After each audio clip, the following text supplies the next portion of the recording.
مساء الخير واهلا بيكم في حلقه جديده من حلقات ESL or English as a second language.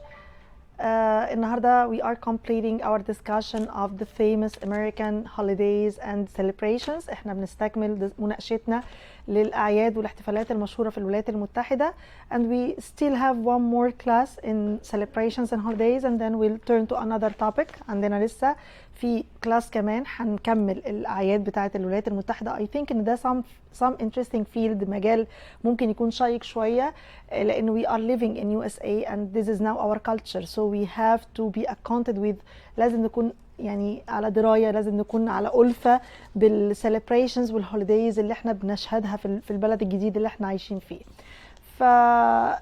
بعد إن شاء الله after we're done with our discussion of the famous American celebrations and holidays, we're gonna turn to a new topic. هنتنقل لموضوع جديد. Okay, so today we are completing. احنا last class احنا we studied, for example, Valentine's Day, we studied George Washington's birthday. So احنا we studied the celebrations and holidays of the first 3 months of the year اللي هم January, February. Actually March ما كانش فيه celebrations. Now we will start with April, شهر إبريل أو شهر 4. So the most famous celebration or the most famous event, because it's not holiday, it's not a legal holiday, ما هواش أجازة يعني رسمية, مش it's not an official holiday, لكن it is and there is no particular celebration, ما فيش احتفال محدد, لكن it's a very important event. It's the most important event or the most famous event of April month. هو أشهر أو أهم event بيحصل في إبريل. إيه April Fool's Day اللي احنا بنسميه in our Egyptian culture كذبة إبريل. It's something very famous, something well known in our Egyptian culture as كذبة إبريل or April lie, and it's something which occurs on the first day of April. حاجة بتحصل في أول يوم من شهر إبريل. We play tricks on each other and say this is April lie.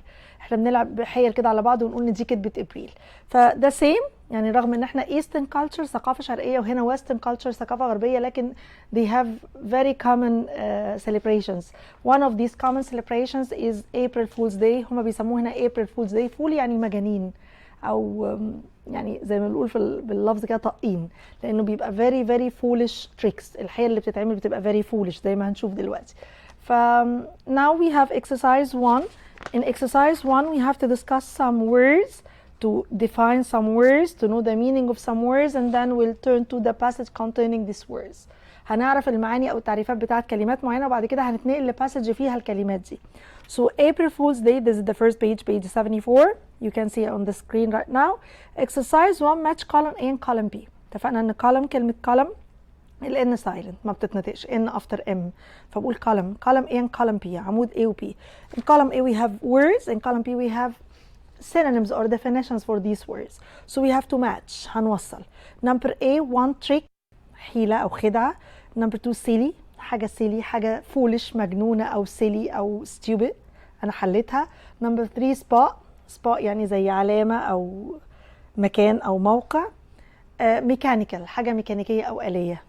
column B, number A, like a machine. Number B, mark. Number C, joke. Number D, stupid. So we have to match words from column A with words or definitions or synonyms from column B. trick قلنا حيلة أو خدعة, فإيه اللي ممكن يعني the closest word هي كلمة joke. طبعا they are not synonyms. كلمة trick ما هياش مرادفة لكلمة joke. كلمة trick يعني حيلة أو خدعة, وكلمة joke يعني نكتة. فإحنا we are discussing April Fool's Day, فطبعا الtricks معظمها بيبقى jokes. فإحنا this is the closest word to this word. trick, joke, نكتة أو أضحوكة يعني زي ما بنقول. So number 1 trick هتبقى مع number C joke. Number 2 silly, foolish, stupid. Yeah, this is a silly question. That's to say this is a stupid question. This is not an intelligent question. So silly, stupid. So number 2 gonna be with number D. Okay, 3 spot, قلنا علامة. So what's the meaning of علامة in column B? mark برضو نعمل mark كده يعني علامة. spot means mark. Okay, so spot number 3 will go with number B, mark, and the last one mechanical, حاجة آلية أو ميكانيكية like a machine, زي الآلة. A. So number 1 trick هتبقى مع number C joke. Number 2 silly, stupid مع number D. Number 3 with number B, spot means mark. Number 4 number A, mechanical, something like a machine. Let's turn to the following page, which is page 75, and we'll read a passage containing these words, exactly these words. هنقرا passage فيها نفس الwords ديت. Okay, read it as usual twice. I read it once. Just listen to the reading, listen to the pronunciation of words, and then we're gonna discuss and explain the meaning. Read this paragraph about April Fool's Day. So this paragraph is about this event, April Fool's Day. On April 1st, you can play silly tricks on your friends. For example, some people put mechanical mice in a drawer or say that there is a spot on your face where there really isn't. When the trick is finished, the person says, April Fool. It is a day when many crazy things can happen. Crazy, that's the reason why we call it April Fool's Day. Crazy means foolish. يعني كلمة crazy معناها مجنون هي the same as mad and the same as foolish. The three words معناهم مجنون، بس foolish بيبقى فيه جنون بخفة الدم يعني، عشان كده احنا سميناها April Fool's Day، يوم الناس الطاقين يعني. Okay, that's so again on April 1st يوم 1 ابريل طبعا احنا we use the preposition on with dates and days. We said this before. احنا بنستخدم حرف الجر on مع الايام والتواريخ. On Saturday, on Monday, on April 1st, on October 6th, Egypt is celebrating today, October 6th, اللي هي the memory of our victory over Israel. Okay, so on April 1st, you can play silly tricks on your friends. يعني في يوم 1 ابريل انت ممكن تلعب play silly tricks، حيل silly كده stupid سخيفة او يعني غبية شوية on your friends على اصدقائك. To play a trick on, this is an expression. To play a trick on يعني تعمل حيلة على حد. I'm playing a trick on my sister. I'm playing a trick on my friends. I'm playing a trick on my mother. أنا بعمل حيلة على صاحبتي أو أختي أو أمي whatever. For example, some people put mechanical mice. Mice is the plural form of mouse. Mouse, the singular, the plural is mice, and this is an irregular word. إحنا regularly when we add s to the singular to form the plural. Boy, boys, girl, girls. But there are some irregular words. كلمات شاذة زي كلمة ماوس وكلمة مايس فيها الميريال فاول او يو بيتحول لميريال فاول اي، وزيها كلمة لاوس اللي هي حشرة الشعر بتبقى لايس الجمع بتاعها. اوكي، ف this is one of the irregular methods to form plural out of the singular. دي احدى الطرق الشاذة اللي بكون منها بيها جمع. فمايس is the plural form of mouse، فئران. So some people put mechanic as one of the silly tricks or stupid tricks or foolish tricks played on this day. Some people put mechanical mice in a drawer. بيحطوا mechanical mice يعني like a machine، يعني something زي فار كده آلي أو ميكانيكي بيتحرك زي الآلة in a drawer في درج. drawer means درج، جاية طبعا من drawer يعني يشد، فالدرور حاجة بتتشد اللي هي الدرج. or say that there is a spot on your face when there really isn't، أو بيقول الحق في علامة في وشك وما فيش. طبعا when the trick is finished, when it's done, the person says April Fool. قبل ما اللي قدامه يغضب عليه على طول بيلحق يقول April Fool، فيتذكر الشخص التاني ان it's April 1st, so it's April Fool's Day. Okay, it is a day when many crazy things can happen. ده يوم بتحصل فيه حاجات مجنونة كتير. Okay, answer the questions in complete sense. Remember complete sentences. When we are answering a question in a complete way, we have to start after the auxiliary اللي هو الفعل المساعد. auxiliaries الافعال المساعده verb to be, verb to do, verb to have، والمودلز الافعال الناقصه اللي هي will, would, shall, should, can, kite, may, might. اي موديل او اي auxiliary in general باخده معايا تاني في الاجابه الا do, does و did. دول مش باخدهم معايا، لكن هم بيوروا لي احط s في حاله does او اجيب الباست في حاله did، لكن في حاله do مش بعمل اي حاجه. ف what are some examples of silly things to do on April Fool's Day؟ هنا عندي are verb to be، يبقى لازم هجيبه معايا، فانا I start answering after are. وطبعا what is a question word asking about something، أداة استفهام بتسأل عن حاجة، عن شيء غير عاقل، فلازم الإجابة تكون شيء مش شخص، لأن لو بسأل عن شخص هقول هو. فطبعا what are some examples of silly things to do on April Fool's Day؟ ايه بعض الأمثلة من حاجات silly، foolish، crazy ممكن أعملها في أول إبريل؟ فهو طبعا according to the passage. اوكي، هنقول مثلا for example، طبعا انا I have to answer in a complete form, in a complete sentence, so we'll start after the auxiliary are. هبدأ بسم وبعدين examples عشان دي كلمة على بعضها او فاعل على بعضه. some examples واكمل عادي of silly things to do on April Fool's Day are. لازم ارجع ل are تاني auxiliary واجيبه معايا. number one ان انا احط فار ميكانيكي مثلا في درج يبقى boring.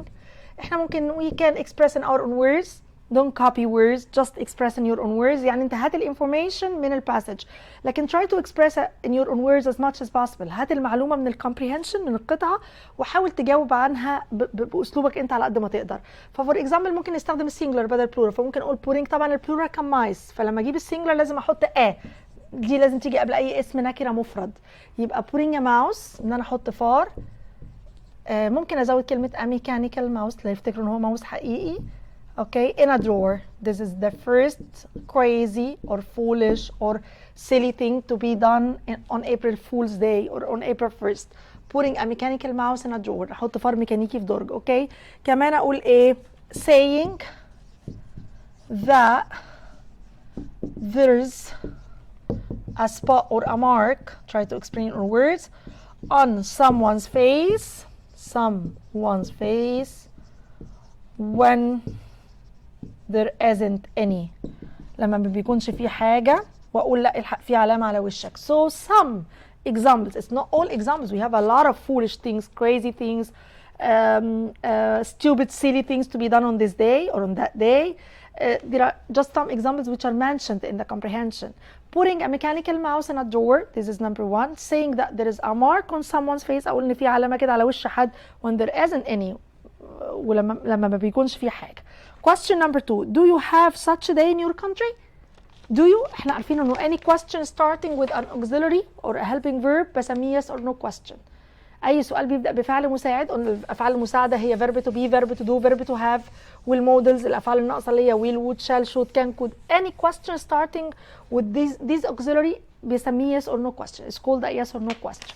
يبقى so the answer must start with either yes or no. لازم الإجابة تبدأ لا بيس لا بنو عشان yes or no question. ومعناه بالعربي هل. Okay, so هل do you have such a day in your country؟ هل عندك مثل هذا اليوم في بلدك؟ هل عندك مثل هذا اليوم في بلدك؟ Okay, do you have such a day in your country? Of course, yes, we have April lie. كتبة إبريل. So yes, هو بيكلمنا فممكن يعني you دايما بتسأل المفرد او الجمع، يعني ممكن عندك او عندكم، فممكن اقول yes I have، وممكن لو بكلم علينا as a people كشعب يبقى yes we have، وممكن اقول yes we have، وممكن اقول yes we do لان السؤال بيبدأ بدو. لما اقول لك مثلا do you go to school؟ yes I do. Do you study مثلا medicine؟ yes I do. Do you love apples؟ no I don't for example. So لما ببدأ question بدو فانا ممكن اجاوب اقول yes I do او yes I have بمعنى I do have، اكيد عندي. هو مش عايز اكتر من كده، لكن لو طبعا this is a short answer، ولو قلت yes برضه هتبقى very short answer، لكن هو عايز complete answer يبقى ممكن اقول yes we have such a day. such ده expression معناه مثل هذا، such a day معناه مثل هذا اليوم. ان طبعا your لو انا بقول I هتبقى my country، ضمير الملكيه بيتحول برضه زي ضمير الفعل بالظبط. you بتتحول ل I يبقى your هتتحول ل my. طب لو you اتحولت ل we يبقى your هتتحول ل our جمع، يبقى in our country بلدنا. Okay, what's the name of the day in your country؟ يبقى then طبعا because we are answering incomplete sentences we have to take after the auxiliary what's the name. يبقى هناخد من بعد is verb to be يبقى the name of the day اسم اليوم، وارجع اجيب الاوكسيلري ده على بعضه هو السبجكت الفعل، ارجع على طول اجيب الاوكسيلري قبل ما انسى is واسمه April lie مثلا. هو ما بيسموه برضه على فكره April Fool's Day بس ده كتراديشن خدناه من الويسترن كلتشر، لكن هو كمسمى في مصر اسمه ايه؟ كذبه ابريل، يبقى April lie. lie يعني كذبه. اوكي. Number 4 how do you celebrate it؟ the same, we celebrate it in the same way. We do some silly tricks or some crazy tricks on our friends or on our brothers or sisters, so we celebrate it in the same way. يبقى how do you celebrate it؟ how a question word asking about the manner، ازاي، ايه الطريقه اللي بتقضي بيها او بتحتفل بيها بالعيد ده، يبقى احنا بنحتفل بيه بنفس الطريقه، يبقى we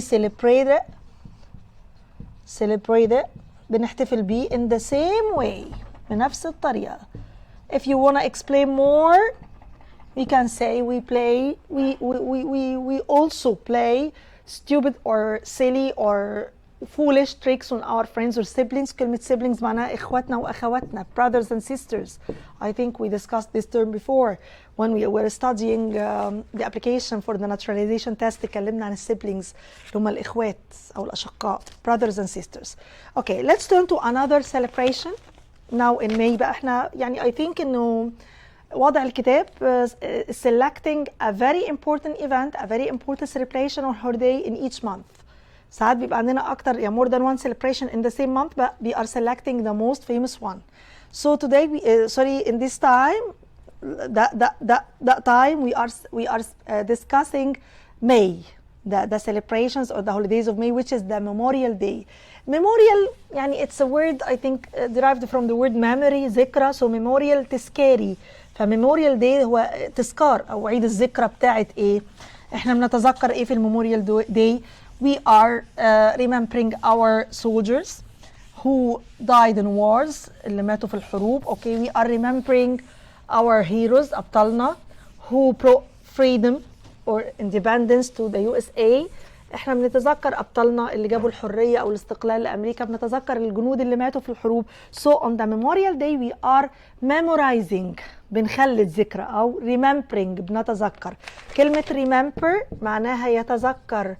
can you remember the day of your birth؟ تقدر تفتكر تاريخ ميلادك؟ for example someone suffering from Alzheimer، بيعاني من الزهايمر، فحد بيساله can you remember your birthday او your date of birth or date of birth. remind يفكر بقى، يذكر حد. I can remind you of this appointment. will you please remind me of my appointment؟ ممكن تفكرني بميعادي. اما memorize فمعناها يخلد ذكرى، وبتيجي بمعنى يحفظ كمان. I can memorize this verse، اقدر احفظ الآية دي. I can memorize this مثلا، او الآية verse كمان بتيجي بمعنى بيت شعر. verse بتيجي بمعنى آية من الكتاب المقدس او من القرآن، وبتيجي بمعنى بيت شعر verse. so I can memorize this verse is دي اقدر احفظ البيت الشعر او الآية دي بسهولة. I can memorize this story، اقدر احفظ القصة دي كلها. وميمورايز تيجي بمعنى يخلد ذكرى.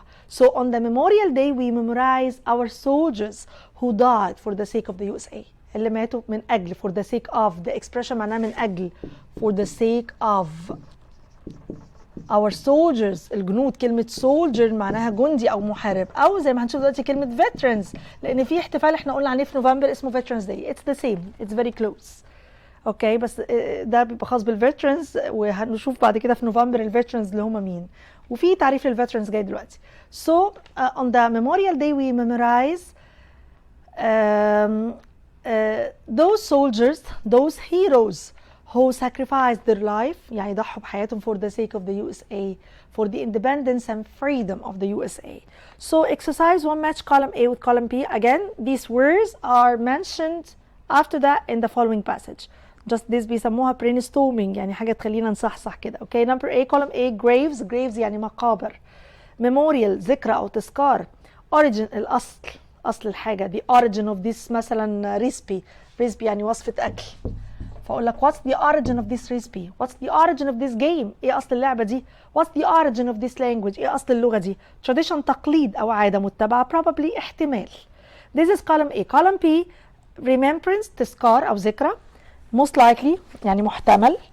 custom عادة أو تقليد. tombs احنا اتفقنا when the word ends with B for book after M the B is silent. وخدنا a lot of examples. كلمة كوم مشط أو يسرح، وكلمة climb يتسلق، وكلمة ووم اللي هو رحم المرأة، وهكذا كلمة توم يعني مقبرة. طب هتقولي طب ما هي مش منتهية في S. ال S is a plural for the plural, so it's not in the origin or in the root of the word. هي مش في أصل الكلمة، هي الكلمة حرف جاي للبلورال للجمع الS. so أصل الكلمة توم the word ends with B for book after M the B is silent like coom, climb, womb, tomb. tombs يعني مقابر. roots الأصول أو الجذور، بس هي I think إنها خطأ إن في S، هي هتبقى root بس، يعني ممكن نمشيها roots وممكن نقول root جذر أو أصل.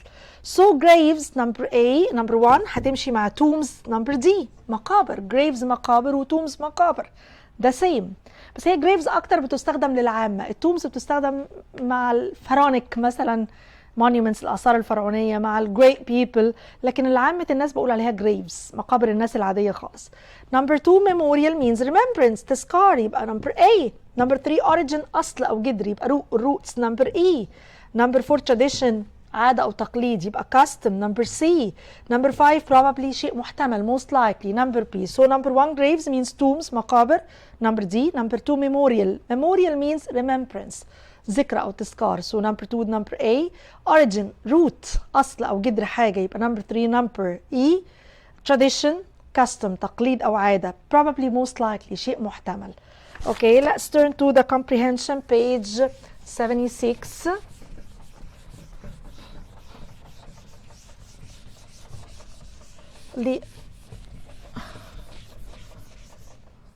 Okay, so in 76, exercise to read the paragraph about Memorial Day. This is a paragraph about the Memorial Day. Okay, at first, Memorial Day honored the soldiers who died in the Civil War. It is thought that a woman of French origin started this tradition. She probably chose May 30th because that day was the French Memorial Day. Today it honors soldiers who died in all wars. It is a legal holiday. It is now celebrated on the last Monday in May. Schools, banks, and post offices are closed. There are military parades and memorial programs. People decorate graves of soldiers with flowers and litter American flags. Many people think of Memorial Day as the official start of the summer season. It's full of very important words. Let's read it slowly and explain the meanings. At first, في الأول, at the beginning, some times ago, at all days, at all times, كل دي بمعنى في الأيام الزمان يعني. In the past, في الماضي. Memorial Day honored. Honor is a verb. هي noun بمعنى شرف وverb بمعنى يكرم. فمemorial day honor طبعا محطوطة in the past because of the phrase at first, in the past. في الماضي فلازم الverb هيجي في الباست. أنا بتكلم على حاجة in the past. At all days. يعني نقول a lot of time ago. منذ وقت زمان بعيد. يبقى at first Memorial Day honored the soldiers. كان الميموريال داي بيكرم السولجرز الجنود او المحاربين who died in the civil war اللي ماتوا في السيفل وور. What's the civil war? We hear a lot about the civil war of America. كلمة civil معناها مدني. ولما اقول civil war معناها war inside the country, within the same country. حرب أهلية او حرب مدنية جوه البلد الواحدة. Okay, between the inhabitants of the same, or among the inhabitants of the same country, بين سكان نفس الدولة. The civil war was a war. Okay, it was from 1861 to 1865. I'm sorry, I'm not that good at dates. So it was a war, a long war, about 4 or 5 years, from 1861 to 1865. It was a civil war. Let's say it was a war inside the USA. Within the same country of USA, among the inhabitants of USA. It was a war that was aroused between the inhabitants of the North states and those of the South states. So دي كانت حرب بين ولايات الشمال ولايات الجنوب of the USA. What was the reason for this great war, which continued for 4 or 5 years? It was the reason of slavery, العبودية.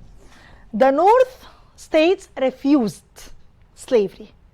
refused to have slaves. الولايات اللي في شمال امريكا كانوا بيرفضوا تماما العبوديه وان هم يستعبدوا ناس او يبقى عندهم slaves, while the inhabitants of the south states were for this case. كانوا في صف الموضوع بتاع slavery. They had slaves. So the states of the north, okay, were abiding by the constitution. كانوا متمسكين بالدستور اللي أقره إبراهام لينكولن لما بقى رئيس وحرر العبيد وقال no slavery, no more slavery.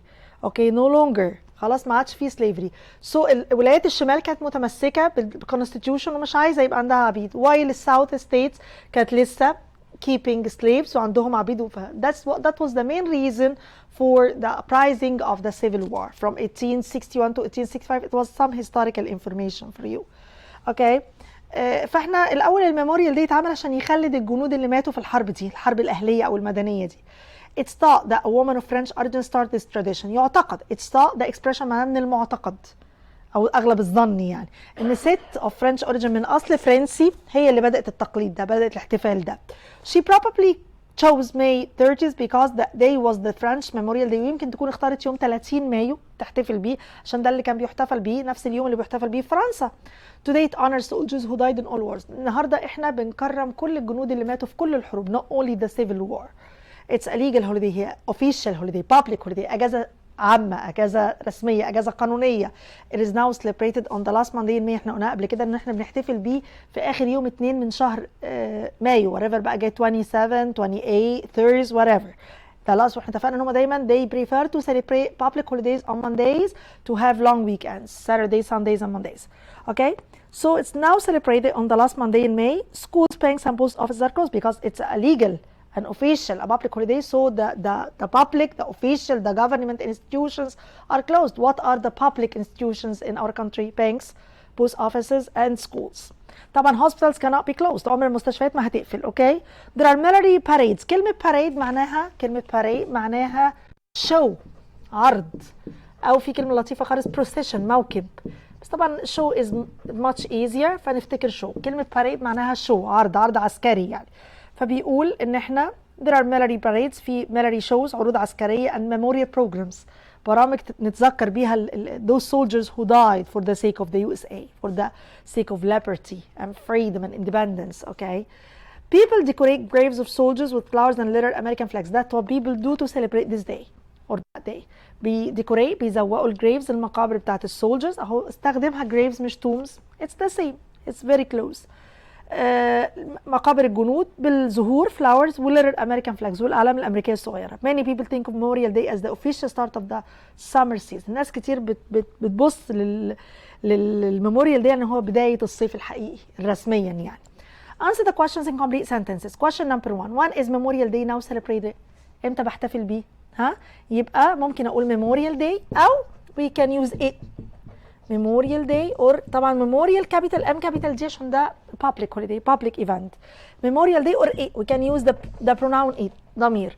Is now celebrated، بيحتفل بيه الآن امتى؟ Yes on، اتفقنا انه dates و days بتاخد preposition on the last Monday آخر يوم 2 of May أو in May whatever، من مايو أو في مايو. Question 2. Whom does it honor? Whom is maybe a new question word معناها من بس asking about the object.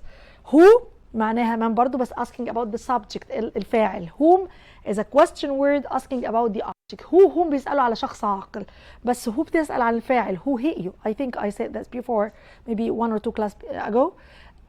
Who hit you? مين ضربك؟ لكن whom did you hit؟ انت ضربت مين؟ فهنا whom does it honor؟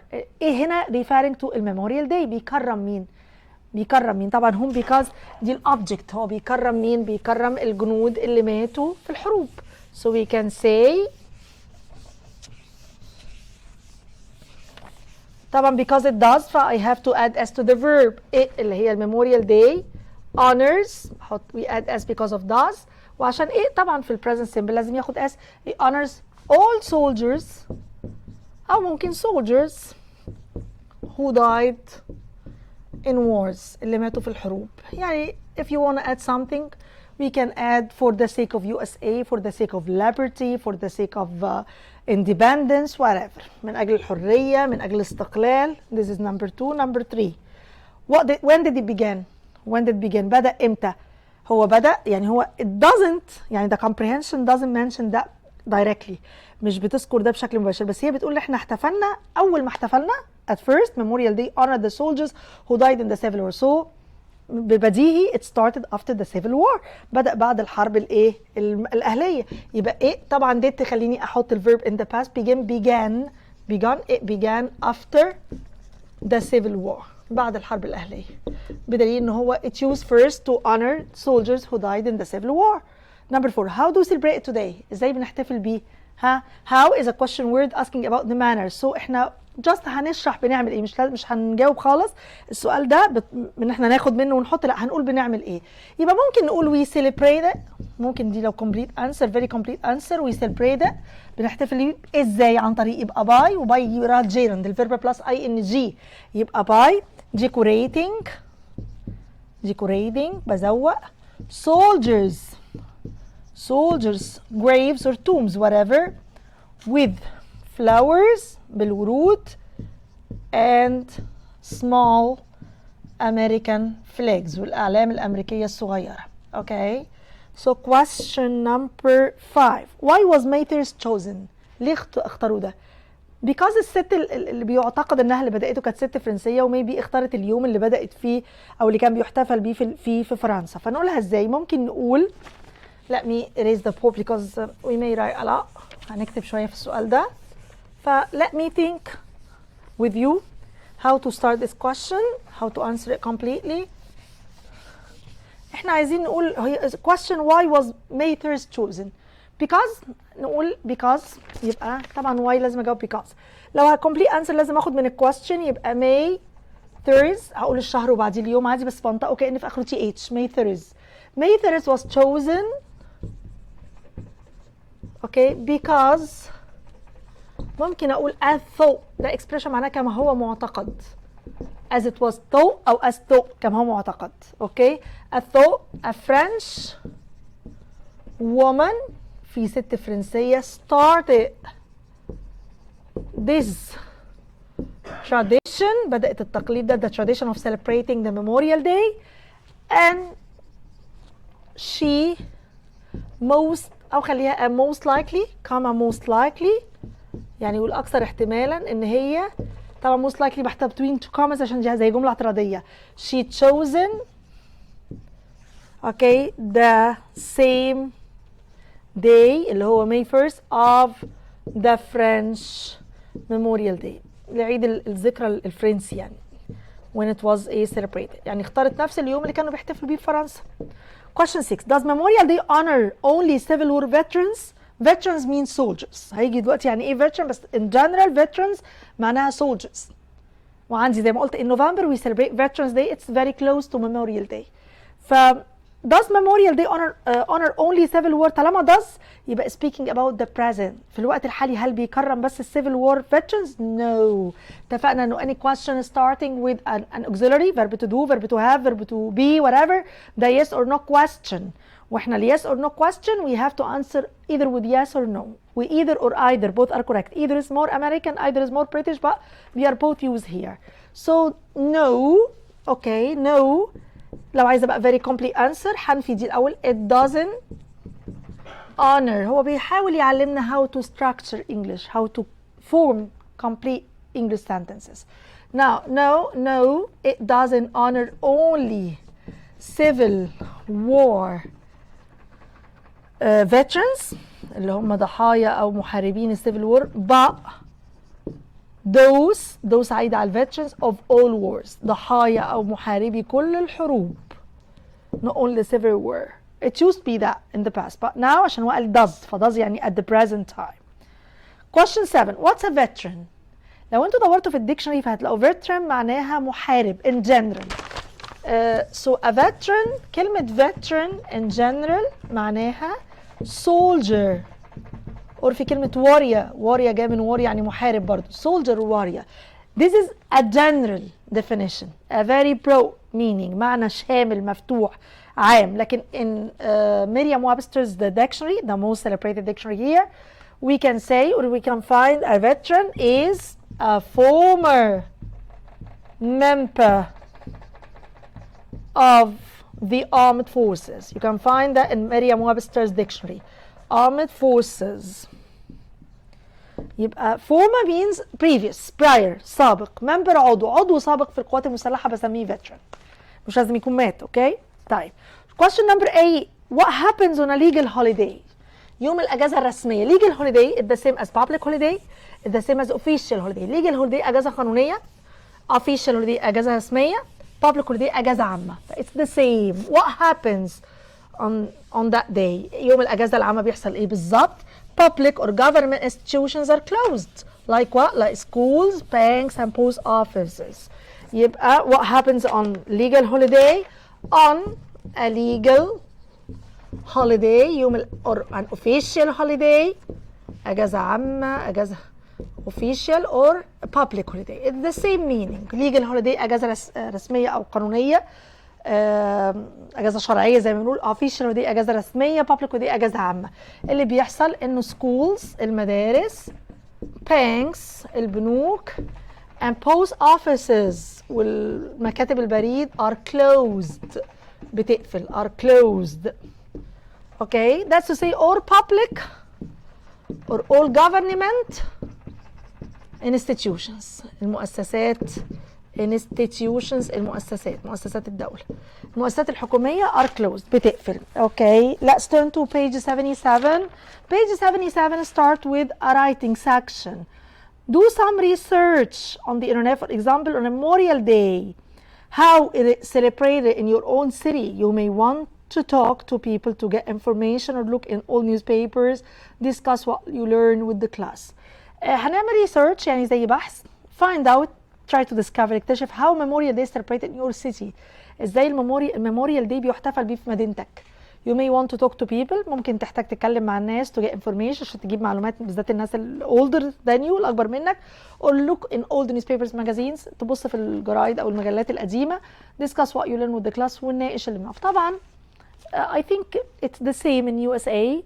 On Memorial Day, people generally, okay, go to the soldiers' graves, especially when they know these soldiers in person, and decorate their graves with flowers and small American flags on that day because it's a legal holiday, a public holiday, an official holiday. All public or government institutions of the USA are closed, for example, schools, banks, post offices. So I think it's the same in all cities all over USA. I think so. So each one try to discuss that with the inhabitants of his own or her own city. ناقش ده مع السكان اللي في مدينتك. Let's turn to July بقى. Maybe we don't have in June something to celebrate, so we'll turn to July, شهر يوليو. We have the most famous celebration, the most famous holiday of the USA, which is the Independence Day. It's the day when USA was created. اليوم اللي اتخلقت فيه أمريكا. Okay, let's turn to the previous page, please. Previous page, page 77. We're still at the bottom of the page. No, 77. Yeah, that's. Let's try to do exercise 1. Match words from column A and words from column B again. These words are stated in the following passage, but this is something to storm your brain, to do some overwhelming brainstorming. Number 1, independence, استقلال. Independence Day الوعيد الاستقلال. Proclaim يعلن أو يصرح. Legal شيء related to the law قانوني شرعي. Observe بتيجي بمعنى يلاحظ أو يراقب، يعني حتى المرصد اللي بيراقب الحركات الكواكب الحقيقي اسمه observatory، بس بتيجي كمان بمعنى يحتفل، وده اللي بيتقال هنا. Kinds أنواع. So independence استقلال. Proclaim يصرح أو يعلن. Legal شيء قانوني أو شرعي. Observe يلاحظ أو يحتفل. Kinds أنواع. Number B declare يصرح أو يعلن. Celebrate يحتفل. Types أنواع. Freedom حرية. Official رسمي. So number 1 في number A number 1 in column A اللي هي independence will go with freedom حرية. الاستقلال هو الحرية. To be independent that's to be free. That's be you are no longer subject to any other country. انت مش خاضع لأي دولة تانية خلاص. Number 2 proclaim means declare يصرح أو يعلن. We declare the independence of our country. We proclaim the independence of our country. Number 3 legal something related to the law, so it's official رسمي قانوني شرعي. Legal holiday means official holiday, means public holiday. Number 4 observe means celebrate. One of the meanings of observe is to celebrate يحتفل. And number 5 kinds means types. C. Okay, let's turn to the comprehension in page 78. Read the following comprehension, the following paragraph. July 4th. Okay, July 4th is America's birthday. That's why I said it was the day when America was created. It was the day when America was born. اليوم اتولدت فيه أو اتخلقت فيه أمريكا. On this day in 1776, the Declaration of Independence was proclaimed. The 13 colonies no longer belonged to England. Philadelphia was the first city to observe this holiday. People rang the church bells, played music, and listened to a reading of the Declaration of Independence. In 1941, July 4th became a legal holiday. In most cities today, there are fireworks, picnics, and parades, and many businesses close. It is one of the most fun days of the summer. So July 4th is America's birthday. يوم 4 يوليو يعتبر هو عيد ميلاد أمريكا because it was the day when America was born كدولة, as a country, as an independent, free country. On this day, مفروض on that day because it's maybe it's speaking about the day in general, so we can say on this day. But I think on that day will be better because he's speaking about on that day in 1770, so far, so a long time ago. So to use اسم إشارة بعيد بقول that day يوم قديم زمان، لكن this day very present whatever. On this day in 1776 في اليوم ده من سنة 1776 the Declaration of Independence was proclaimed. Remember? We spoke about the Declaration of Independence many times during the last classes. First, in the 100 questions for the naturalization test, and the last class, speaking about our celebrations and holidays. So, في يوم on July 4th of 1776 يوم 4 يوليو من سنة 1776 the Declaration of Independence was proclaimed. تم إعلان الاستقلال، تم التصريح بإعلان الاستقلال. The 13 colonies، احنا we knew that the USA started with only 13 colonies which were British, which were belonging to the British Empire. هي الأمريكا كلها بدأت ب 13 مستعمرة. colonies means مستعمرات، ودي كانت تابعة، كانت بريتش، كانت بريطانية، كانت تابعة للإمبراطورية البريطانية. عشان كده we have 13 stripes in the American flag. We have 50 stars standing for the 50 states now, and we have 13 stripes 13 خط standing for the 13 colonies which initiated America, which started America. دي اللي بدأت أمريكا. 13 مستعمرة وكانوا تابعين الإمبراطورية البريطانية اللي هي بسميها بريطانيا العظمى. لكن after the independence was proclaimed, they are now American, they are now free, they are now independent, they are no longer belonging to the Great Britain أو to England. ما عادوش تابعين خلاص لإنجلترا، هم دلوقتي أمريكان، مستعمرات أمريكية حرة مستقلة. Philadelphia was the first city to observe this holiday. Observe means celebrate. Remember, Philadelphia كانت أول مدينة تحتفل بالأجازة دي. People rang the church bells. What did people do on that day in Philadelphia? They rang the church bells. بدأوا يرنوا جرايس الكنايس، أجراس الكنايس. Played music، عزفوا ميوزك، مزيكا. and listened to a reading of the Declaration of Independence. وقعدوا يسمعوا لإيه؟ لتلاوة أو قراءة الإعلان بتاع الاستقلال. قعدوا يسمعوا واحتفلوا باليوم ده. ضربوا يعني قرعوا نواقيس الكنائس او اجراس الكنائس، عزفوا الميوزك وسمعوا التصريح او الاعلان بتاع الاستقلال. In 1941 July 4 became a legal holiday. لاول مره سنه 41 قريب يعني in this century or in the previous century اصبحت اجازه official or public or legal holiday، اجازه عامه. In most cities today they are fireworks, picnics and parades. في معظم مدن امريكا دلوقتي بيبقى فيه fireworks، بيحتفل بالالعاب الناريه في كل الولايات تقريبا، كل المدن. picnics، نزهات كده، الناس بتخرج في نزهات خلويه. picnic means نزهه خلويه in the open air، واشترط فيها ان يكون في food و drinks والكلام ده. and parades اتفقنا يعني shows، في عروض طبعا، بنشوف العروض بتاعه الفايروركس in the sky. and many businesses close. كتير من المصالح والاعمال البيزنسز يقصد بيها البرايفت، لان معروف ان هي public holiday، ف all government institutions like schools, post offices, banks are closed. But again some people close their private business as well. بعض الناس بيقفلوا المشاريع الخاصه بتاعتهم، المحلات بتاعتهم. businesses هنا بمعنى محلات، بتيجي بمعنى محل. It is one of the most fun days of the summer. ده من احلى الايام الممتعه في الصيف. Question number 1 في exercise 3. Let's read the question and answer in a complete sentence. Again, to answer in a complete sentence is a very effective way to teach you how to form a correct, complete English sentence. Number 1, what does July 4th celebrate? What do we celebrate on this day? يبقى July 4th celebrates, we add S because of does, the independence day, make it capitalized, of the USA. أو ممكن the birthday of USA, the creation of the USA. All these answers are possible, accepted. What was the first city to observe this holiday? إيه كانت أول مدينة to celebrate? observe means celebrate. Philadelphia. برافو. Philadelphia was the first city، أول مدينة to observe or to celebrate that day or this day or this holiday. Okay, holiday. Number 3, how did the people of Philadelphia celebrate July 4th at the very beginning? How did the people in Philadelphia celebrate this day or that day, because it's in the far past. احتفلوا باليوم ده ازاي؟ يبقى they، اتفقنا انه ممكن اقول عملوا ايه على طول، يعني ممكن اقول الاجابه، ادخل اقول عملوا ايه، لكن لو عايزه very complete answer ممكن اقول طبعا the people of Philadelphia، ممكن اقول the people of Philadelphia it's okay، ممكن اقول they people.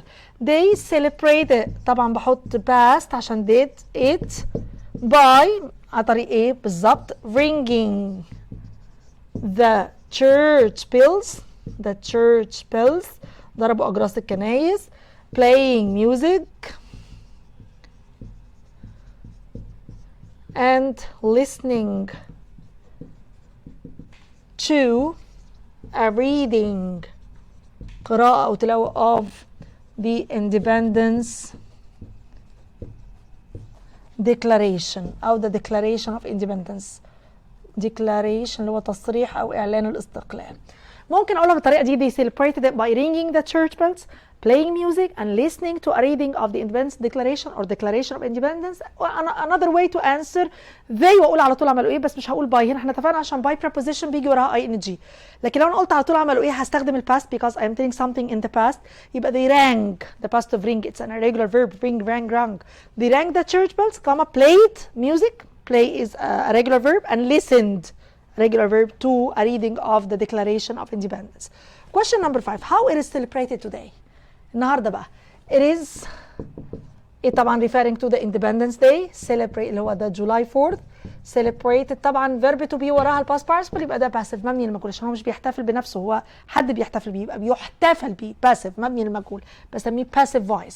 it is celebrated today بيحتفل باليوم through من خلال fireworks الألعاب النارية، picnics الرحلات أو النزهات، and parades or shows. Again, exercise 4: tell how your city celebrates July 4th. Find out how other parts of the United States celebrate this holiday. Maybe this needs a research on the internet, but I think that all cities and states of the United States celebrate the same. I think I attended it some years ago in New York City, and it was the same as here in New York State, and it was the same as here in California State.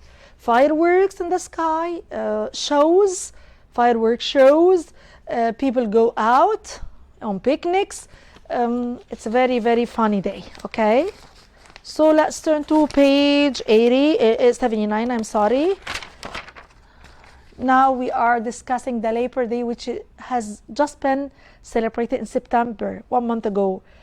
You remember Labor Day is celebrated on the first Monday, not the last Monday like other celebrations. This time it's on the first Monday. Again, first it's all celebrations and holidays are celebrated on Mondays because in USA they love to have long weekends. So the Memorial Day, we saw it celebrated on the last Monday of May. Independence Day July 4th. It's ثابت fixed July 4th، مالوش دعوه بمانداي بقى، whatever كان Thursday Friday. لكن الليبر داي again هتلاقوه بيحتفل بيه the first Monday of September. Again match column A and column B. Organization معناها جماعة منظمة. establish معناها يأسس أو يبدأ حاجة، يعمل مشروع مثلا يبدأه. ever since منذ ذلك الحين. ever since ده expression لطيف ممكن نعرفه. أقول لك مثلا I didn't work أو I haven't worked ever since، وما اشتغلتش من ساعتها. Okay, I haven't مثلا seen her ever since، ما شفتهاش من ساعتها. season موسم أو فصل. over حاجة over معناها حاجة خلصت انتهت. over حتى احنا لما بنلعب جيم يقول لك جيم over، اللعبة خلصت. column B start يبدأ. period فترة زمنية. okay. زمن معين. from then on is the same as ever since. I solved that. معناها من ساعتها. okay. finished حاجة خلصت. group جماعة أو مجموعة. so number 1 organization will be the same as group. number A organization means group of people، وبتيجي معنا foundation مؤسسة institution whatever. number 2 هتبقى number A establish means start يبدأ يأسس يهيئ. number 3 ever since من ساعتها هتبقى from then on ده expression لطيف برضو نعرفه، يبقى number C season this is a period of time، فصل جزء من الزمن، يبقى number B. and 5 over means finished. number D. let's read the comprehension of the paragraph below about Labor Day. the night اتفقنا انه any word starting with K followed by N the K is silent. أي كلمة بتبدأ بK وراها N احنا we are trying to cover pronunciation rules within our discussions just as grammatical rules. احنا بنحاول نغطي grammatical rules قواعد الجرامر والpronunciation rules قواعد النطق، واحنا بنعمل discussion بتاعتنا. so one of the very important pronunciation rules is the K followed by N at the very beginning of the word. the K is silent. لما الكلمة تبدأ بK وراها N K silent، زي كلمة ني ركبة جاي منها نيل يسجد أو يركع، وزي كلمة knock don't knock on the door in that way، ما تخبطش على الباب بالطريقة دي، وزي كلمة knife سكينة. another word is كلمة night. night is the same in pronunciation as night يعني ليل، بس دي night بالكي معناها فارس. فده nights of labor فرسان العمل يعني، ده اسم بدليل ان هو كله capitalized. it's a workers organization. Let me read first. The Knights of Labor, a workers' organization, established this holiday in New York City in 1882. It was felt that working people should be honored.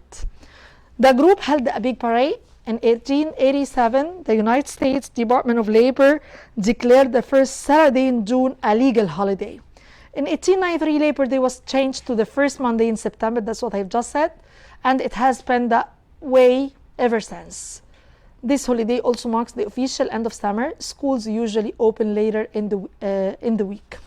Okay, so the Knights of Labor اتفقنا فرسان العمل وده it's the name of an organization. دي workers organization منظمة عمال اتحاد عمال زي نقابة. Established means started أسست أو بدأت this holiday الأجازة دي in New York City في مدينة نيويورك in New York State in 1882. It was felt that working people should be honored. هم ليه عملوا الاحتفال ده؟ لأنهم حسوا it was felt شعرة هم حسوا يعني اتحطت بشكل باسيف لطيف verb to be وراها الباست participle. هم حسوا ان الناس اللي بتشتغل لازم تتكرم نتيجة مجهودهم وتعبهم. The group held a big parade. held is the past of hold وhold معناها يقيم أو يعقد. To hold a party يقيم حفلة to hold a ceremony مراسم to hold a conference يقيم مؤتمر. فهنا الناس دي أقاموا عرض كبير big parade a big show. In 1887 في سنة 1887 the United States Department of Labor قسم أو يعني department تيجي معنا وزارة بقى. فوزارة الأشغال في الولايات المتحدة أعلنت declared the first Saturday in June a legal holiday. أعلنوا إن أول سبت في شهر يونيو هيبقى أجازة عامة related to labors. لكن in 1893 Labor Day was changed to the first Monday in September.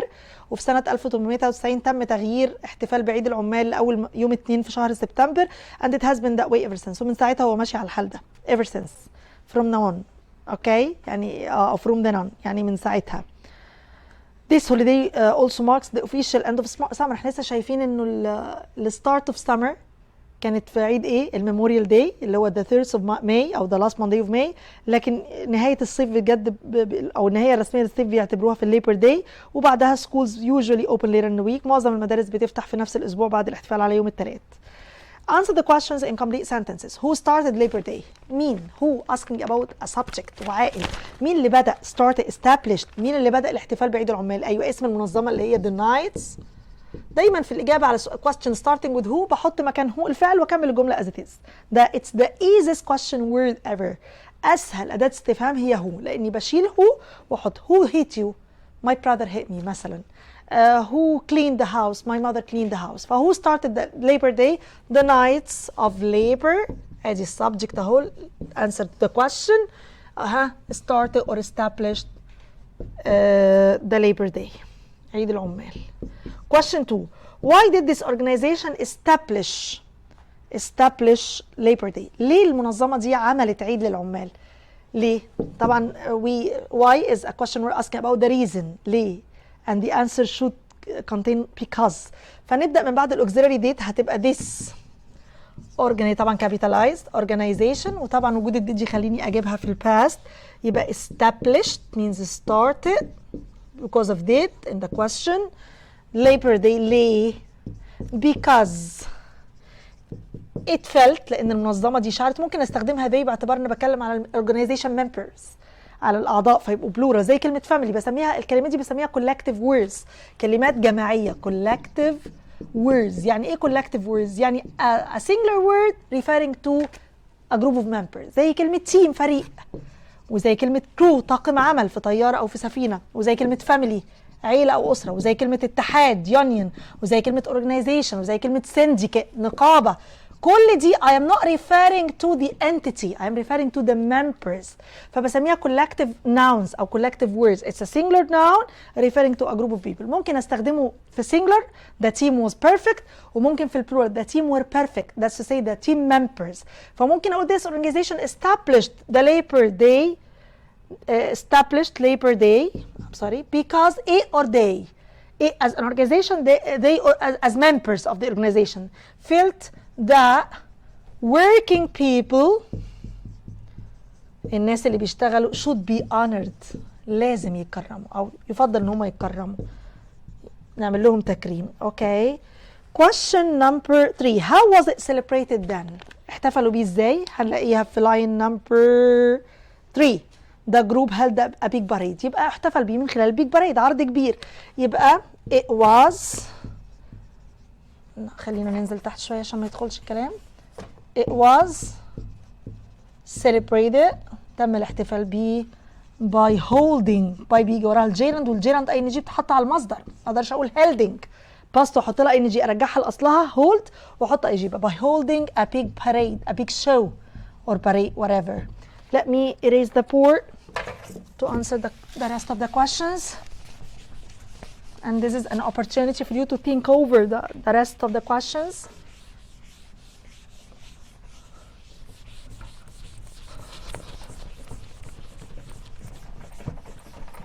Okay, thank you. Okay, question 4. When did it become a legal holiday؟ امتى اول مره عملوها اجازه رسميه؟ وكانت في الاول the first Saturday of June، يبقى it was in، طبعا لو هنقول complete answer يبقى it اللي هي Labor Day became okay a legal, an official, a public holiday في سنة كام؟ in 1887. Okay, question number, this is number 4. Number 5. When was the day changed to first Monday in September؟ الأول كانت the first Saturday in June. طب when was it changed to the first Monday in September؟ في سنة 1893. يبقى it أو the day، ما هو طبعا it referring to the day because something inanimate. It was changed to the first Monday in September or of September. Both are correct. امتى؟ September in 1893. Question 6, last one. What? It's not the last one. We have more on page 80. What else does the holiday mark؟ بالإضافة إن هو Labor Day. المارك ده علامة على إيه؟ اليوم ده علامة على نهاية الصيف. يبقى the holiday الأجازة دي كمان marks. ممكن ازود also، هو بيقول لي what else يعني ايه كمان، فانا ممكن اقول it also marks ها the official end of summer، النهايه الرسميه للصيف. ممكن اكمل of summer and the start of school or the start of a new school year او a new academic year. Question 7 page 80. What opens soon after Labor Day؟ ايه اللي بيفتح على طول بعد نهايه الليبر داي؟ المدارس. يبقى schools برضو لما تكون بتسأل على شيء غير عاقل ويكون فاعل بتبقى زي who، just بأوميق ال question word واحط مكانها الإجابة. يبقى schools طبعا opens هو على أساس إن الفاعل بيعامله معاملة مفرد، لكن schools هتبقى open عشان plural، عارفين إنها علاقة عكسية. لما يبقى الفاعل جمع الفاعل ما ياخدش اس، ولما يبقى الفاعل مفرد الفاعل ياخد اس في حالة البريزنت سيمبل مضارع بسيط. schools open soon after اللي بتاع طول بعد الليبر داي. لو هو المونداي فالمفروض معظم السكولز بتبدأ Tuesday Labor Day. طبعا هي بتختلف من مدينه لمدينه من ولايه لولايه، في مدارس تبدا قبل كده بكتير. Question 8. Do you have Labor Day in your own native country؟ Yes of course. يبقى yes we as Egyptians بقى plural have Labor Day اللي هو عيد العمال in our، ما هو يور هتبقى our native country في بلدنا الام. When is it؟ حد فاكر عيد العمال في مصر؟ May 1st. يبقى it is on، عشان الديتس والدايز بتاخد on May 1st، يوم 1 مايو ده عيد العمال. Let's turn to the last holiday for our class and we're gonna complete next class the rest of the American holidays for the rest of the year. Now we'll turn to Columbus Day. Let's turn to Columbus Day, and there's a very good example and a very good exercise in this celebration. It's exercise 1. What does it want you to do؟ هنشوف عايز الاكسرسايز منك ايه في اكسرسايز 1 في كولومبوس دي. طبعا كولومبوس هو الرحالة المشهور كريستوفر كولومبوس اللي اكتشف who discovered America. كريستوفر كولومبوس زي ما هنشوف في الباراجراف بعد كده. Right sense for each word is a very very very interesting and very important, a very good exercise to teach you how to form correct English sentences.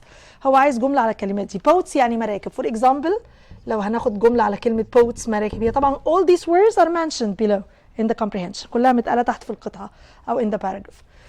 عايزين جملة على boats. for example I like sailing يعني الإبحار on boats. دي جمل من دماغي يعني مش لازم أرجع للcomprehension، هنقرا comprehension بعد كده. بحب أبحر I like sailing on boats، بقول دايما on boats مش in boats، أنا بأبحر فوق المركب مش جوه المركب. اوكي يعني on board على متن المركب. نمبر 2 سي بحر. فممكن اقول جمله لطيفه قوي I live by the sea. expression by the sea يعني على البحر، يعني بأشرف او بطل على البحر. بيتي يعني my house overlooks the sea. by the sea يعني على البحر، انا بعيش على البحر. sailors sailor is the noun of sail. sailor يعني بحار. sailors بحارة. فممكن اقول ايه مثلا my own sense طبعا I leave it to you. try to be creative and try to make up sentence as much as possible. ألفوا جمل زي ما انتوا عايزين. for example I like the adventures. adventures يعني مغامرات، والكلمة لما تكون بادية بفاول الذال اللي قبلها بتتنطق the مكسورة. the apple the egg so the. لكن لو مش بادية بفاول بقول the boy the girl. لكن the adventures أي مغامرات اللي هي sailors may find in their trips. يعني أنا بحب المغامرات اللي البحارة بيقابلوها في رحلاتهم. I like the adventures sailor. ممكن أقول which sailors، ممكن أقول that sailors، ممكن أستغنى عن which و that وما استخدمش ضمير وصل خالص. I like the adventures sailors may find in their own trips. بحب المغامرات اللي بيلاقوها البحارة في شغلهم أو في رحلاتهم. quick سريع. أوكي ممكن we had quick سريع. أوكي we had a quick talk before the class اللي هي بيسموها side talks أو الأحاديث الجانبية side talks. okay we had a quick talk before the class. كان عندنا حديث سريع كده قبل الكلاس. يبقى this is boats, this is sea, this is sailors, this is quick. طيب بعد كده spices توابل. spices توابل. كلمة spices توابل، الفلفل الكمون الحاجات دي ممكن نبقى احنا عملناها اوريدي قبل كده على جروب، بس ممكن نبقى ننزلها تاني على جروب. اسماء التوابل هنا طبعا مهمه عشان في كتير بيبقوا want to buy the spices and don't know the name. you have to know the names. so I don't like too much spices او ممكن too many، بس هي المفروض انها uncountable بس عشان spices جامعها علشان هي types of spices. البيبر السينامون whatever. ف too much spices معناها in general ما بحبش التوابل الكتير in my food في أكلي. food. اوكي بعد كده عندي كلمة ايه supplied. supply the past of supply طبعا كان اصلها SUPP الواي واتفقنا هو الverb ends in y وعايزه احط ed او ing. انا ببص على الواي اوكي قبلها ايه. طبعا هنا الاي ان جي هتتحط عادي، لكن الاي دي بقى بالذات لما اجي احط الواي هلاقي قبلها كونستنت فبحذف الواي واحط اي دي. لكن لو الواي قبلها فاول زي ستاي بحط لها الاي دي على طول ستايد.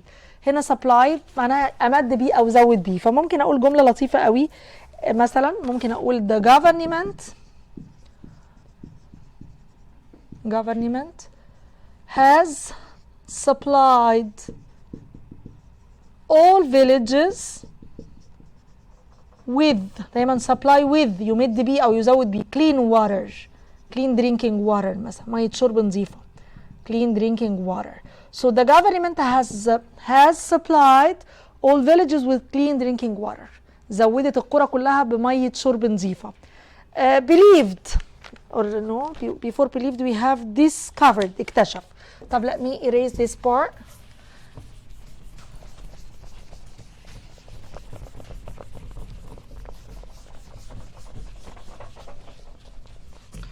number 7 discovered بمعنى اكتشف. هي cover يغطي وديس بتدي الأوبزيت. فديسكفر يشيل الغطا يعني يكتشف حاجة يشوف حاجة. فديسكفرد in the past we can say from بقى مستوحى من القصة كلها يبقى Columbus discovered America. كريستوفر كولومبس ممكن أزود كريستوفر first name كريستوفر PH كريس P-H-E-R. Columbus discovered America. الكلمة اللي بعد discovered we have believed كان يعتقد أو كان يظن. فممكن أقول they believed كانوا بيعتقدوا in expression لطيف قوي عايزاكم تعرفوه good omens and bad omens. يعني إيه الكلام ده؟ and bad omens. good omen يعني فال حلو bad omen يعني فال وحش. كلمة لطيفة good omen bad omen. فالناس دي كانت بتعتقد they believed in good omens and bad omens. كانوا بيعتقدوا في الفال الحلو والفال الوحش. ما يشوفوا مثلا بلاك 13th of the month يوم 13 في الشهر whatever trip يعني رحلة. فممكن أقول مثلا إيه I like school trips بحب رحلات المدرسة أو مثلا work trips رحلات الشغل. اللي بعديها start out. اتفقنا start out معناها ينطلق، ينطلق يبدأ رحلته. start out. اقول لك مثلا I start، هنكتب الجملة اهي we start out our trip in the early morning. بدأنا أو انطلقنا في رحلتنا في الصباح الباكر. in the early morning. We started our trip in the early morning. Okay, let's read the comprehension. Read these paragraphs about Columbus. Christopher Columbus was born in Italy in 1451. He always loved boats in the sea. When he grew up, he became a sailor and moved to Portugal. Columbus wanted to reach Asia by sailing west. He thought that the earth was round and that if he sailed west, he would find a shorter route to India. It was very important to find a quick route to the Orient to bring back the valuable spices and silks that the Europeans liked. Queen Isabella and King Ferdinand of Spain supplied Columbus with 3 ships, the Nina, the Pinta, and the Santa Maria. In August 1492, he started out his trip. On October 12, 1492, he reached the Bahamas. He called the people there Indians because they believed he was in India. He sailed on and discovered Puerto Rico, Cuba, and Hispaniola, the island shared by Haiti and the Dominican Republic. Okay, we celebrate Columbus Day with a parade and a legal holiday. Schools and banks are closed. I think it's not in all states. If there is a parade in your town, go and see it. Let me read to you once more. Christopher Columbus was born in Italy in 1451. اتولد في إيطاليا 1451. He always loved boats and the sea. كان دايما بيحب المراكب والبحر. When he grew up لما كبر, grow up the expression معناه ينمو. When I grew up I wanted to be a doctor. لما أكبر عايز أبقى دكتور. When he grew up لما كبر he became a sailor. بقى بحار because he used to love the sea and boats. It was his dream to be a sailor. I moved to Portugal. واتنقل للبرتغال. Okay. Columbus wanted to reach Asia by sailing west. كان عايز يوصل لآسيا عن طريق إبحاره من الغرب west. He thought that the earth was round. كان متخيل على دراسته الجغرافية إن الأرض round مدورة. And that if he sailed west وإن هو لو مشي ناحية الغرب أبحر ناحية الغرب he would find a shorter route to India. Route means way, طريق، ممر. كان فاكر إن هو لما هيبحر غربا هيلاقي طريق قصير يوصله للهند. It was very important to find a quick route. وكان مهم قوي إنه يلاقي quick route يعني طريق سريع to the Orient الشرق اللي هو الهند الثقافة الشرقية. To bring back the valuable spices عشان يجيب معاه وهو راجع. Bring back.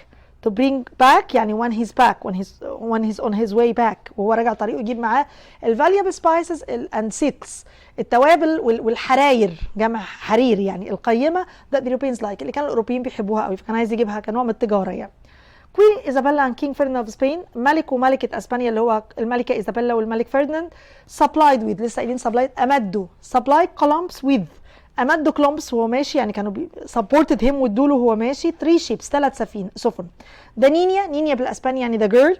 ده بنتا بالاسباني معناها spot او mark العلامة. and the Santa Maria قديسة مريم طبعا.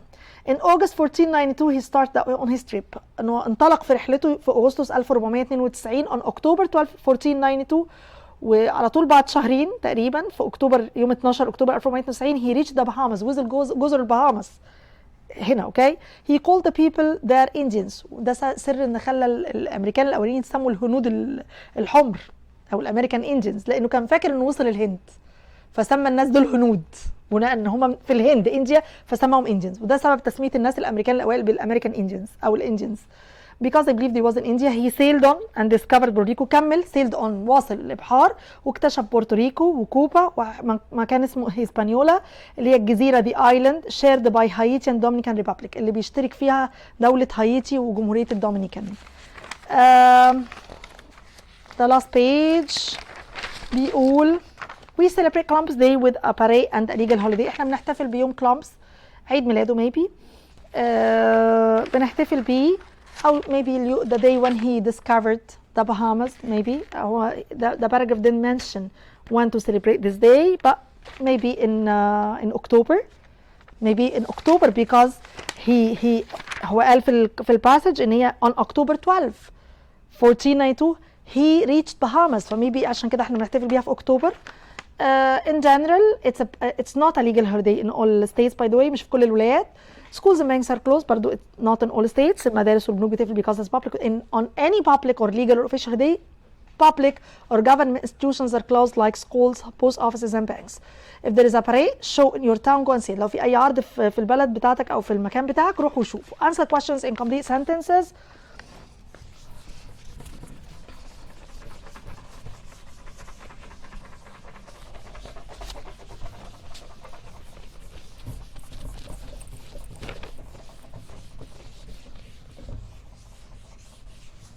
Okay, question number 1. When was Clumps born? The passage didn't mention the day, but when in the year يبقى Clumps was born in 1451. مش لازم اقول in Italy لانه the question didn't ask about the place. لو قال when and where it's okay. What did he always like? كان دايما بيحب ايه؟ يبقى he دايما always بتيجي مع present بس هنا جايه مع الباست. it's okay. كان دايما بيحب liked because of did. كان دايما يحب ايه؟ boats and the sea. المراكب والبحر. Question 3. What did Columbus dream of? كان بيحلم بإيه؟ هو برضو the passage didn't mention it directly كلمة dream. بس هو في هنا في لو رجعنا للcomprehension line 3 Columbus wanted to reach Asia by sailing west. يبقى كان بيحلم إنه يوصل آسيا عن طريق الإبحار غربا. يبقى he dreamed.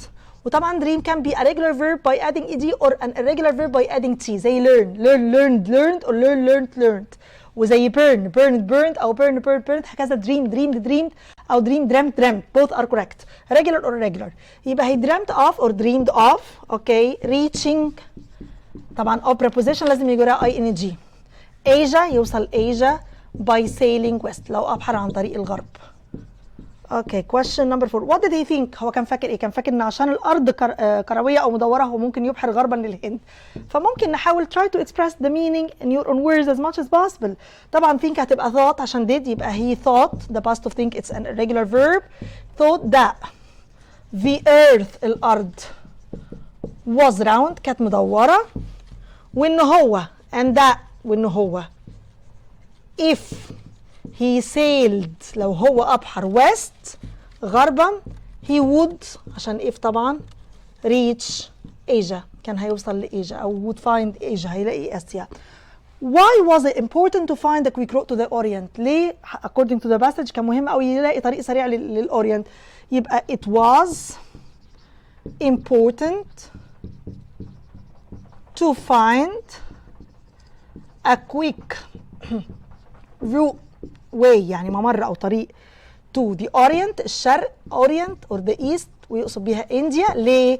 to bring back عشان يجيب معاه هو راجع the valuable spices and silks التوابل والحراير الغالية القيمة. valuable جاية من كلمة value يعني قيمة and silks in هين which the Europeans loved أو liked اللي كانوا الأوروبيين the Europeans اللي هم the inhabitants of Europe سكان أوروبا loved or liked whatever. Exercise 4 in each sense true or false. Write true or false on the line to the right on each sense. Just decide whether the statement is true or false. Number 1. Queen Elizabeth supplied Columbus with 3 planes. 3 طيارات no 3 ships so it's false. Number 1. Number 2. He left on his trip in August 1492. مشي left on started on يعني بدأ أقلع في رحلته في أغسطس 1492. True. Yes. His 3 ships were the Nina, the Pinta and Samaria. Yeah, the Nina, the Pinta and Samaria. These are the names of the 3 ships which Queen Elizabeth and King Ferdinand of Spain supplied Columbus with. يبقى true. Number 4. He first arrived in Bahamas. Yes, correct. True. 5. He called the people Indians because he watched a lot of westerns on TV. No. He called the people Indians because he thought he was in India. سماهم Indians بتوع البهامس هنا في أمريكا عشان هو افتكر إنه وصل الهند فسمى أهل الهند هنود. يبقى false. Not because يعني he called the people Indians yes but the rest of the sense is not correct. So the whole sense not correct because he watched a lot of westerns on TV. شاف TV أصلا ما كانش موجود وقتها. He also discovered Cuba, Puerto Rico and Hispaniola. True. دي الأماكن اللي لقاها. Columbus Day is a legal holiday. True. But not in all states but according to the passage it's true. Okay. That was our class today. Thank you for listening and following and next next class, inshallah, we gonna complete our discussion of the most famous American celebrations and holidays. We're gonna be done next class and turn to another topic the class after. Thank you so much and see you next week. Bye bye.